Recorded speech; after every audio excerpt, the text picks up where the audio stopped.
Welcome to Geography Grade Lesson, Unit 5, Major Economic and Cultural Activities in Ethiopia. Boqonnaa 5 sochii dinagdee fi aadaa Itoophiyaa keessatti. Economic Activities in Ethiopia. Sochiiwwan dinagdee gurguddoo Itoophiyaa keessatti. What is economic activity? Economic activity is the production, distribution and exchange of goods and services. Sochii dinagdee jechuun oomisha, raabsa fi waljijjiirraa meeshaalee fi tajaajilotaa jechuudha. Some examples of these activities are hunting, fishing, farming, grazing, mining, manufacturing, transportation, trade and others. Fakkeenya sochiiwwan kanaa adamoo, qurxummii kiyyeessuu, midhaan oomishuu, horsiisa beelladaa, albuuda, hojii warshaa, geejjiba, daldalaa fi kanneen biroo of keessaa qabu. Classification of economic activities. Qoodama sochiiwwan dinagdee kanaa. The economic activities practiced in the world are grouped into 5. Sochiiwwan dinagdee addunyaa irratti jiran bakka gurguddaa shanitti ramadamu. Namely, primarily, secondary, tertiary, quaternary and quinary. Isaanis sochii dinagdee sadarkaa tokkoffaa, sochii dinagdee sadarkaa lammaffaa, sochii dinagdee sadarkaa sadaffaa, sochii dinagdee sadarkaa arfaffaa fi sochii dinagdee sadarkaa shanaffaa jedhamanii ramadamu. Each type of economic activity is important to the society.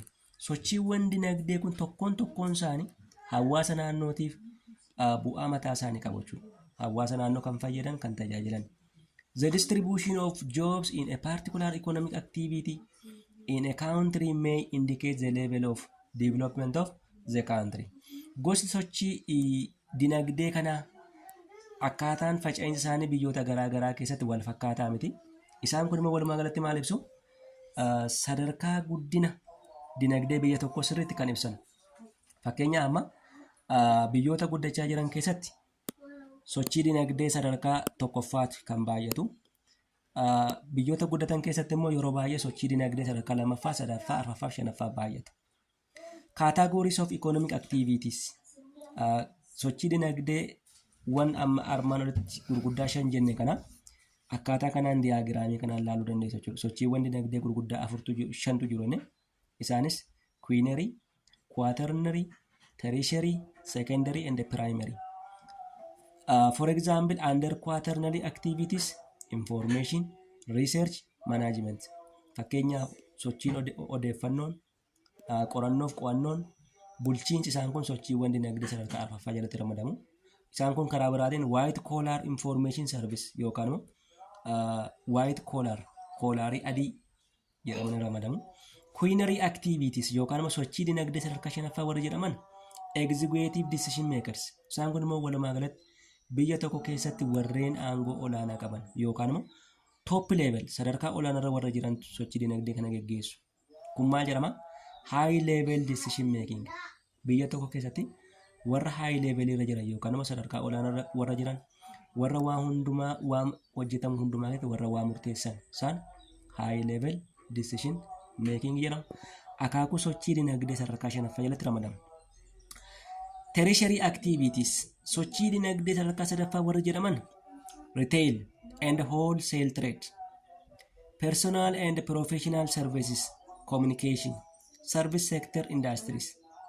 Sochiin dinagdee sadarkaa sadaffaa kun walumaa galatti sochii dinagdee tajaajilaa yookaan immoo service sector tajaajila sektaraa jalatti ramadamu yookaan immoo sochii tajaajila warra kennan. Fakkeenyaaf hojii tajaajila hoteelaa, tajaajila daldalaa, tajaajila geejjibaa, tajaajila turizimii. Isaan kun walumaa galatti sochii dinagdee sadarkaa sadaffaa jalatti warra ramadaman keessaa tokko. Secondary activities yookaan immoo sochii dinagdee sadarkaa warra lammaffaa warra jedhaman manufacturing, construction, power production. These are called value added industries. Jarreewwan kun immoo walumaa galatti mi'a dheedhiitti gatii dabaluudhaan yookaan immoo mi'a dheedhiitti sona dabaluudhaan warra sochii dinagdee jechuudha. Fakkeenyaaf sochiin oomishaa, fakkeenyaaf sochiin hojii warshaalee, hojiin ijaarsa manneenii, daandii, riqicha, Inni kan biraa power production sochiin oomisha anniisaa fakkeenyaaf anniisaan kan bishaanii jira, kan qilleensaa jira, kan ji'ootermaaliin jira. Isaan kun walumaa galatti power production warra jedhamanidha. Primary activities yookaan immoo sochii dinagdee sadarkaa tokkoffaa warra jedhaman agricultural product, agricultural product, gathering industries and executive industries. Walumaa galatti immoo sochii dinagdee sadarkaa jalqabaa yookaan immoo primary activity warreen jennu warra mi'a dheedhii akkuma jirutti osoo boca isaan jijjiirin osoo gateetti hin dabalin naannoo irraa fudhatanii warra fayyadaman jechuudha. Isaan maal jedhamu? Sochii dinagdee sadarkaa tokkoffaa jalatti ramadamu. Primary economic activities. What are primary economic activities? Sochii dinagdee sadarkaa tokkoffaan maalin? Primary economic activities are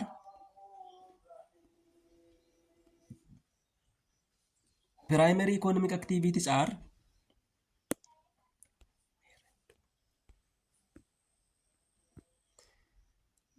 primary economic activities focus directly on the extraction of resources from the environment. Sochii dinagdee sadarkaa tokkoffaa warra jedhaman kallattiidhumaani risoorsii yookaan immoo qabeenyawwan naannoo irra jiru fuudhanii akkuma jiruun boca isaatuun jijjiirin osoo ogummaatti hin dabalin akka jiruun kan fayyadamu. Isaan sochii dinagdee sadarkaa tokkoffaa jedhamu. They involve the production of foodstuffs and raw materials.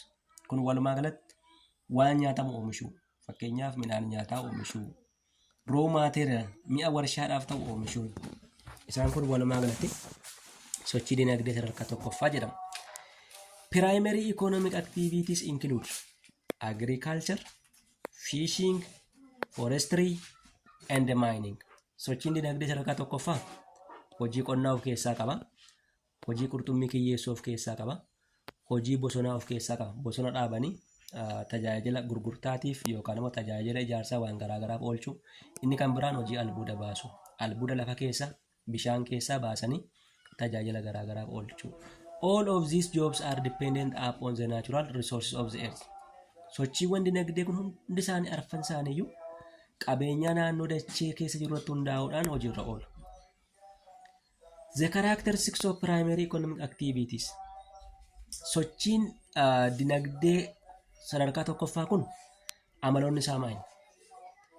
Dependent on natural environment. Amalli isaanii tokkoffaan naannoo uumamaa naannoo irratti hundaa'u. Related to the production of foodstuffs and raw materials. Inni lammaffaan waan nyaataa oomishu. Fakkeenyaaf sochiin midhaan nyaataa gosa garaagaraa oomishu. Sochiin mi'a dheedhii warshaa oomishu. Sochii dinagdee sadarkaa tokkoffaa jalatti ramadama. Influenced by the condition of physical environment one way or another. Amalli isaanii inni kan biraan sochiin dinagdee sadarkaa tokkoffaa kun haala uumamaa yookaan wantoota fiisikaalaa naannoo irra jiraniin kan influence ta'uu danda'u.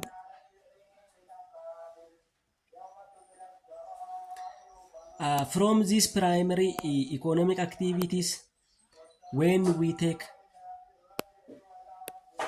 agriculture. Agriculture is the science and art of cultivation of soil and the rearing of livestock for the either local consumption or commercial process. Sochiiwwan dinagdee sadarkaa tokkoffaa keessaa tokko qonna. Qonni saayinsii fi aartii oomishaa. Saayinsii fi aartii oomisha akkamittiin oomishuu akka dandeenyuu fi saayinsiin waa'ee oomishaa ibsu. Saayinsiin waa'ee akkamittiin akka biyyee kunuunsuu dandeenyu, akkamitti biyyeetti akka fayyadamuu dandeenyu ibsu. Agriculture. Akkuma kana agriculturein maal of keessaa qaba? Horsiisa beelladaa of keessaa qaba. Yookaan immoo livestock production. For what? For consumption or for commercial. Horsiisa beelladaa tokkoffaan nyaataaf, lammaffaan immoo gurgurtaaf. Ethiopia is mentioned as one of the original centers of the world's most important cultivated crops. In most Ethiopian agricultural production takes place in Wainadega and Wainadega. Walumaa galatti egaa Itoophiyaan biyyoota qonnaan beekaman addunyaa keessaa tokko. Oomishee qonnaa kun bal'inaan kan oomishtu naannoo Dagaaf Wainadegaatti bal'inaan oomishti. where land productivity has traditionally coincides with the densest rural population. Keessumatti naannoon degaa fi wayinaa degaa kun Itoophiyaa keessatti naannoo heddumina uummata hedduu qabudha. Agriculture in Ethiopia can be divided into two broad types. Qonni Itoophiyaa keessatti bakka gurguddaa lamatti ramadama. A. Crop production. B. Livestock rearing. Qonni Itoophiyaa bakka gurguddaa lamatti ramadama jenneerra. Tokkoffaan midhaan oomishuudha. Inni lammaffaan horsiisa beelladaati. Crop production or arable farming. Crop production karaa biraa arable farming jenna. Yookaan immoo oomisha midhaanii yookaan immoo oomisha qonnaa, oomisha callaa jenna. Crop production is the process of cultivation of plants to yield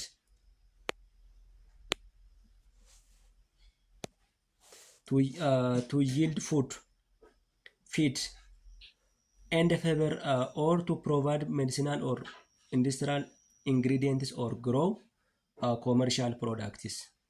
Walumaa galatti crop production kan inni of keessaa qabu maal of keessaa qaba?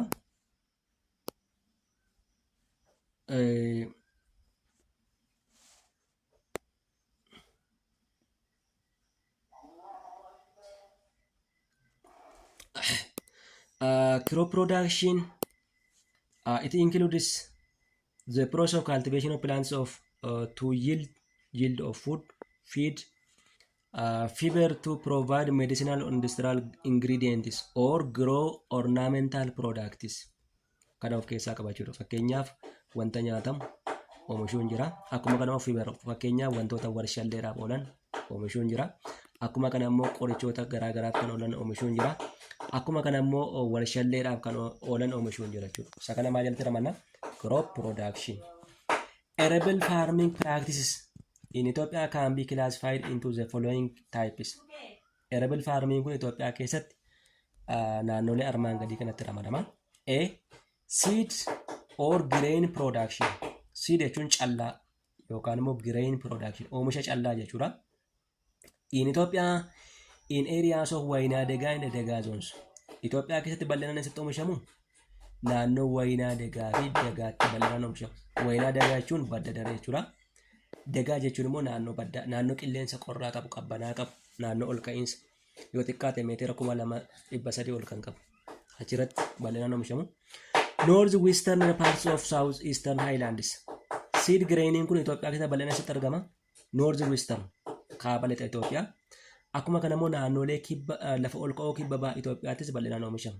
For example, in the Baale Highlands, in the Arsii Baale Highlands, seed farming is a common activity.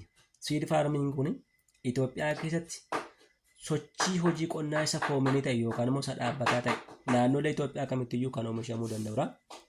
Seed grain production mainly include cereals, pulses and oilseeds. Seed graining kun yookaan immoo oomisha callaa kun maal of keessaa qabaata? Tokkoffaan cereals, midhaan biilaa fakkeenyaaf warra akka qamadii, warra akka xaafii, warra akka garbuu isaan kun cereals jalatti ramadamu. Pulses midhaan ittoo warra ta'an for example midhaan akka ataraa, baaqelaa, shumburaa pulse jenna. Oilseeds midhaan dibataa warreen jenna fakkeenyaaf warreen akka saliixaa, nuugii isaan kun immoo oilseeds jedhamu. The principal cereal crops are, for example, teff, barley, wheat, sorghum, millet, and what? Oats. Jarreewwan kun akaakuuwwan midhaan biilaa jechuudha. Midhaan biilaa jalatti ramadamu. Pulses include horse beans, chickpeas,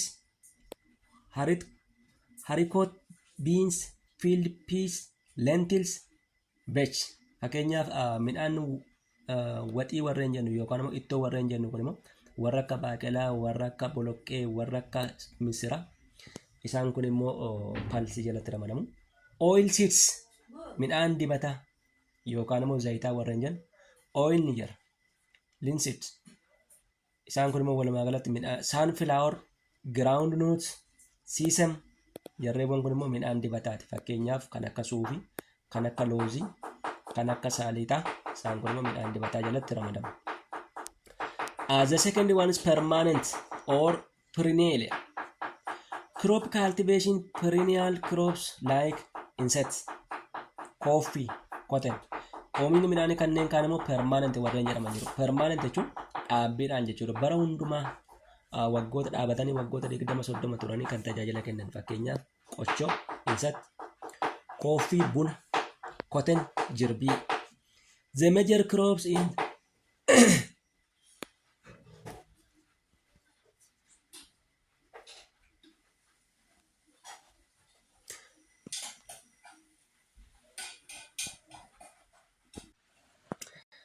the second division is permanent or perennial crop cultivation. Perennial crops like insect, coffee and cotton. Midhaan kun immoo midhaan warra dhaabbiidhaan oomishamuu danda'an.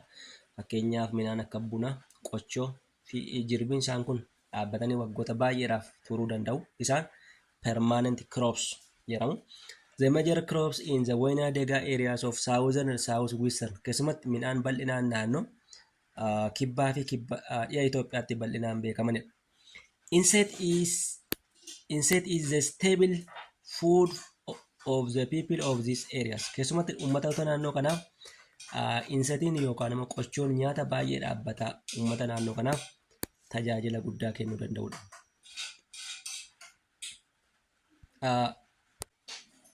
The other one is shifting cultivation. Shifting cultivation. Cultivation is a cut and burn cultivation system. Shifting cultivation jechuun adeemsa ciruu fi gubuu of keessaa qaba. Muka naannoo jiru, bosona naannoo jiru ciranii gubanii oomishaaf oolchuudha.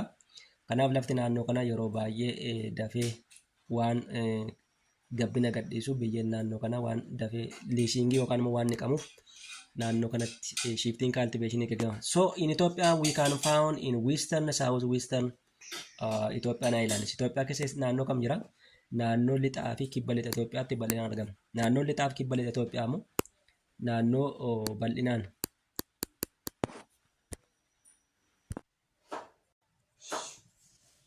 ijoolleen isin jeeqanii